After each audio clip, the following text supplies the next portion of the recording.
దేవాదాయ శాఖ అర్చక, ఉద్యోగ సంఘాల సమస్యల పరిష్కారానికి జాక్ ఆధ్వర్యంలో ఖమ్మంలోని జలాంజనేయస్వామి దేవాలయంలో తమ హక్కుల సాధన కోసం సన్నాహక సమావేశం నిర్వహించారు. ఈ సమావేశానికి ముఖ్యాతిథులుగా రాష్ట్ర అర్చక సంఘం అధ్యక్షుడు గంగు ఉపేంద్ర శర్మ, జాక్ కన్వీనర్ రమేష్ శర్మ హాజరయ్యారు. కనీసం నియామకపత్రాలు లేకుండా ఉద్యోగం చేస్తున్నారు. వారికి నియామకపత్రాలు కూడా ఇవ్వలేని స్థితిలో అధికార వ్యవస్థ ఉంది. ఈ సమస్యల కోసం ముఖ్యమంత్రి ద్వారా పరిష్కారం చేసుకోవాలి. అధికారుల నిర్లక్ష్యం, లెక్కలేనితనంతో సమస్యలు పెరుగుతున్నాయి. అర్చకుద్యోగులు లేనిదే దేవాదాయ శాఖ లేదు. అధికారులు మా కష్టం ద్వారా మేము ఇచ్చే ధనం ద్వారా వేలకు వేలు జీతాలు తీసుకుంటారు. కానీ అర్చక, ఉద్యోగులకు కనీస జీతం కూడా ఇవ్వడానికి మీకు మనస్సు రావడం లేదు. మీకు మానవత్వం లేదా అని అధికారులను నిలదీశారు. ఇప్పటికైనా మీరు మారకుంటే భవిష్యత్లో చాలా ఇబ్బంది పడుతారు. 2 నెలల్లో రాష్ట్ర వ్యాప్త ఉద్యమం చేయడానికి సిద్ధం.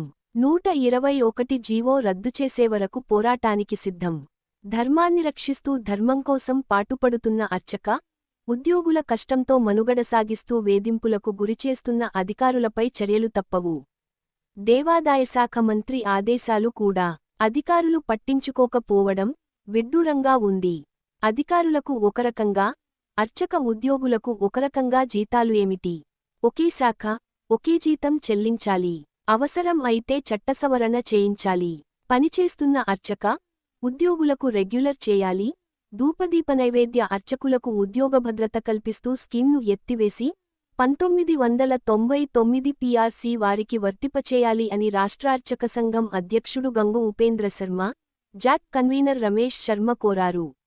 ఈ సమావేశంలో జిల్లా అర్చక సంఘం అధ్యక్షుడు వీరభద్ర శర్మ, ఉద్యోగుల సంఘం అధ్యక్షుడు తోటకూర వెంకటేశ్వర్లు, కొత్తగూడెం అర్చక, ఉద్యోగ ముఖ్య నాయకులు పాల్గొన్నారు. సురేష్ మామగారి సహకారం మరవలేనిది.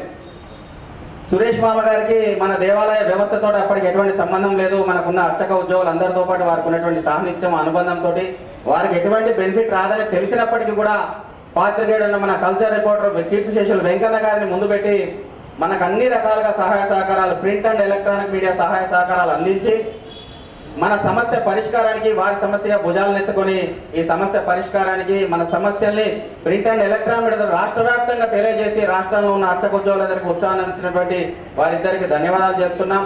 ఈ ఆవిర్భావం తర్వాత 10 షెడ్యూల్లో చేర్చిన విధంగా మన తెలంగాణ రాష్ట్రానికి ప్రత్యేకమైనటువంటి దేవాదాయ శాఖ చట్టం రావాల్సి ఉన్నది.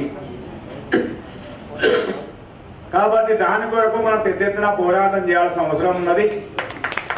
ఎందుకంటే మన ప్రత్యేక చట్టం లేకపోవడం వల్ల ఇలా ఉమ్మడి రాష్ట్రం చట్టాన్నే మనం అవలంబిస్తున్నాము.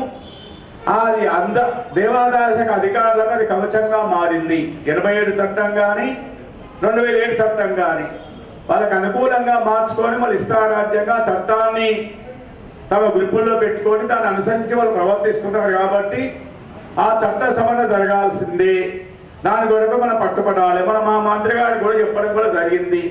ముఖ్యమంత్రి గారి దృష్టికే తీసుకుపోయి చట్ట సవరణ చేయించుకోవాలి. చట్ట సవరణ తీసుకోవడం వలన మనకు అనేక సమస్యలు పరిష్కారం కాగలుగుతాయి. పార్ట్ 4 సెక్షన్ ప్రకారంగా జరుగుతున్నది అది. దానికి అనుగుణంగా చట్టం సవరణ జరగాలి. దాని కొరకు మనం ప్రభుత్వం దృష్టికి తీసుకుపోదాం. దానికోసం ఎంత పోరాటమైనా సాగిద్దాం. ఎందుకంటే 12 సంవత్సరాలు దాటిపోతున్నది. చట్ట సవరణ చేసుకోలేకపోతున్నాము. ప్రత్యేక రాష్ట్రం వచ్చింది. ఎవరి కోసం వచ్చింది, దేనికోసం వచ్చింది అనేది, ఎందుకంటే కేసీఆర్ గారు ఉన్నప్పుడు చేసుకునేవాడు కావచ్చు, కానీ అని దిగిపోయేసరికి 10 సంవత్సరాలు పూర్తి కాలేదు. రేవంత్ రెడ్డి గారు వచ్చేవారు 10 సంవత్సరాలు పూర్తయింది. కాబట్టి షెడ్యూల్ చంద్రబాబు గారు, రేవంత్ రెడ్డి గారు కూడా కూర్చొని మాట్లాడుకున్నారు ప్రగతి భవన్లో. ఆ విషయాలు కూడా ప్రస్తావనకు వచ్చినాయా రాలేదు తెలియదు. చట్ట సవరణ ప్రత్యేక తెలంగాణ రాష్ట్రంలో కావాల్సిందే. దాని కొరకు మనం ప్రత్యేకంగా పోరాటం చేయాల్సిందే. అదేవిధంగా 888 జీవోలు కూడా సవరించాల్సిన అవసరం ఉన్నది. దాంట్లో అనేకమైనటువంటి లీగల్ సమస్యలు కూడా ముడిపడి ఉన్నాయి. కాబట్టి దాని ఎట్టి బస్సులో కొన్ని మధ్యలో మీటింగ్ పెడితే 3 అర్చకులు పోయిండ్రు. కృష్ణారెడ్డి గారి ఆధ్వర్యంలో జరిగినటువంటి మీటింగ్ ఆ 888 జీవో మీద నేను ఒక సంవత్సరం క్రితం మంత్రి గారికి ఇస్తే, మంత్రి గారు వెంకట్రావు గారికి ఇస్తే, వెంకట్రావు గారు ఇటు పంపించిండు. కాబట్టి ఆ విధంగా 888 జీవో ఎట్టి బస్సులో కూడా సవరణ జరగాలి. ఎందుకంటే ఇవాళ ఇది ఒక అనేక సమస్యలు కూడా కొన్ని ముడిపడి ఉన్నాయి కాబట్టి దాన్ని అడ్డం పెట్టుకొని కూడా మన అధికారులు మనతోని కొంత నాటకాలు చేస్తున్నది ఈ 2 పాయింట్లు. అదే విధంగా ఈ 577 జీవో ప్రకారంగా అప్పుడు ఇచ్చినటువంటి జీవో ప్రకారంగా కొంతమంది పెద్ద దేవాలయ అర్చకులు మాకు వద్దని, ఎందుకంటే వాళ్ళ పెన్షన్ సౌకర్యం ఉన్నది కాబట్టి అందులో మేము రామని చెప్పడం జరగడం వల్ల ఇవాళ 3-4 వేల మందికి మాత్రం మన వాళ్ళకు వచ్చే అవకాశం ఉన్నది. కానీ ఈ మధ్యకాలం లోపల కొంతమంది ఎగ్జిక్యూటివ్ ఆఫీసర్లు కొత్త పిల్లవాళ్ళని కూడా జాయిన్ చేసుకొని వీళ్ళు 2014 లోపల ఉన్నారని చెప్పేసి వాళ్ళు ఒక రిపోర్ట్ రాయడం వల్ల 124 జీవో వచ్చింది. దానివల్ల శివశంకర్ గారు మహావేదావి దాదాపు 4-5 జిల్లాల కలెక్టర్గా పనిచేశాడు, మా వరంగల్ జిల్లా కలెక్టర్గా పనిచేశాడు. కాబట్టి అప్పుడున్నటువంటి కమిషనర్ గారు శివశంకర్ గారు ప్రత్యేకంగా దాని మీద అధికారులు ఇచ్చిన రిపోర్ట్ ప్రకారంగా 121 జీవో వచ్చింది. కాబట్టి ఆ 121 జీవో వెంటనే రద్దు చేయాలని మీ ద్వారా రాష్ట్ర ప్రభుత్వాన్ని డిమాండ్ చేస్తున్నాము. దానివల్ల ఇంకో 1000 మంది అర్చక ఉద్యోగులందరూ కూడా న్యాయం జరుగుతుంది. దానివల్ల ఆ 1000 మంది కూడా గ్రాంటినేట్ లో వేతనాలు రావడానికి అవకాశం ఉంటుంది. అదేవిధంగా గతంలో కేసీఆర్ గారు 117 కోట్ల రూపాయలు బడ్జెట్ పెడితే ఇవాళ ఎంత బడ్జెట్ పెడుతున్నారనేది కూడా ఎక్కడ తెలుస్తలేదు. 2 సంవత్సరాల నుంచి మన దేవాదాయ శాఖ ఉద్యోగుల కొరకు అర్చకుల కొరకు ఎంత బడ్జెట్ ఇస్తున్నారు, ఎన్ని రోజులకు ఇస్తున్నారు, 3 నెలలకు ఒకసారి ఇస్తున్నారా, 6 నెలలకు ఒకసారి ఇస్తున్నారు కూడా తెలియదు. ఈసారి 25-29 తారీఖు వస్తున్నది. ఈ నెల జీతాలు వల్ల వెంకట్రా ఉన్నంత కాలం ఆ 4 నెలలు మాత్రం ఫస్ట్ తారీఖు నాడు అందరికి వేతనాలు వచ్చినాయి. కాబట్టి మనం అందరం ఏంటంటే కలిసికట్టుగా ఒక ఐకమత్యంతో ప్రయత్నం చేయాలి. ఈ 3 విషయాలు కాకుండా అదేవిధంగా మనకు సుప్రీంకోర్టు మార్గదర్శకాల అనుగుణంగా ఇవాళ మనకు అర్చక వెల్ఫేర్ బోర్డు ఏర్పడింది. సుప్రీంకోర్టులో 1996 లోపల సుప్రీంకోర్టు ఆర్డరిస్తూ ఉమ్మడి రాష్ట్రంలో 35,000 దేవాలయ అర్చకులకు వేతనాలు ఇవ్వాలని చెప్పింది. కానీ మళ్ళీ రివిజన్ పిటిషన్ వేసి అరుణ్ కుమార్ అని ఒక అడిషనల్ కమిషనర్ గారు అప్పుడు పిటిషన్ వేసి దాన్ని ఆగం చేసింది. ఎవరికి వేతనాలు ఇవ్వడం లేదు. అది తర్వాత అందుకోసమే దానికి సంబంధించిన జీవో ప్రకారమే ధూపదీప నైవేద్య పథకం ప్రవేశపెట్టడం జరిగింది.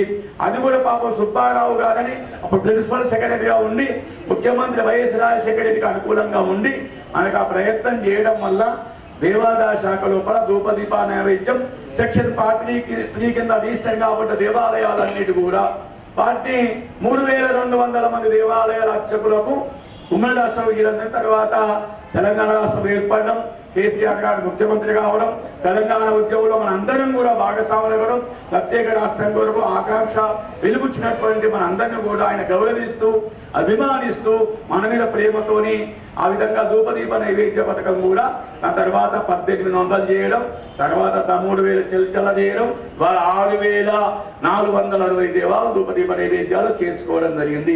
పట్టణ ప్రాంతాల్లో కూడా కేటీఆర్ గారు పరిశీలించి హైదరాబాద్ నగరంలో 1700 టెంపుల్స్ ఇస్తే కేవలం 520 దేవాలయాలు మాత్రమే ఎంపిక కావడం జరిగింది. సరే అది జరిగింది. దాని కూడా మనం ప్రయత్నం చేద్దాం. ఇలా ధూపదీప నైవేద్య అర్చకులు కూడా చాలా సరే బాధపడుతున్నారు.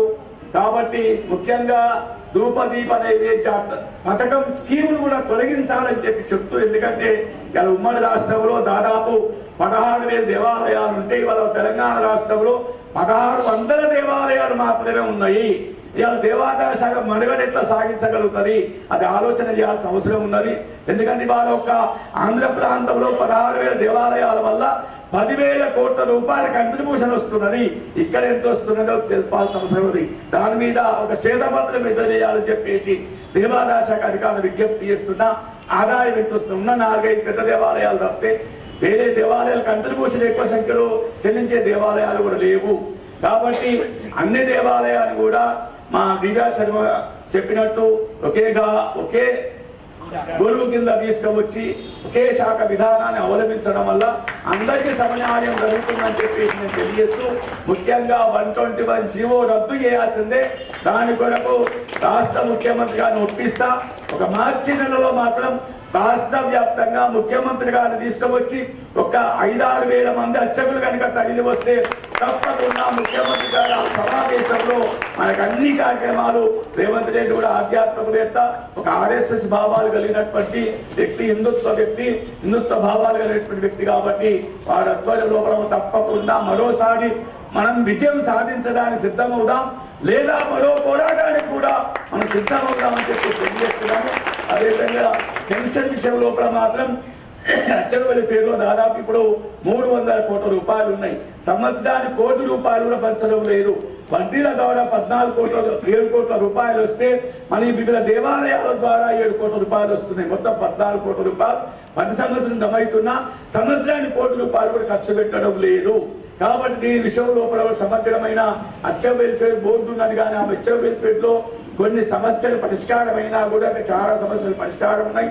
పోయిన అర్చక వెల్ఫేర్ బోర్డులోనే పెన్షన్ ఇస్తామని చెప్పి హామీ ఇచ్చినటువంటి పెద్దలు కూడా ఇంతవరకు అమలు పరచాలని ఎవరు అడ్డుకుంటున్నారో ఏందో తెలియదు. కాబట్టి ఎట్టి బస్సులో మా వీరభద్ర రిటైర్మెంట్ వరకు మాత్రం ఎట్టి బస్సులో పెన్షన్ తోనే పట్టిపోతారని తప్పకుండా చెప్పగలుగుతా. అర్చక వెల్ఫేర్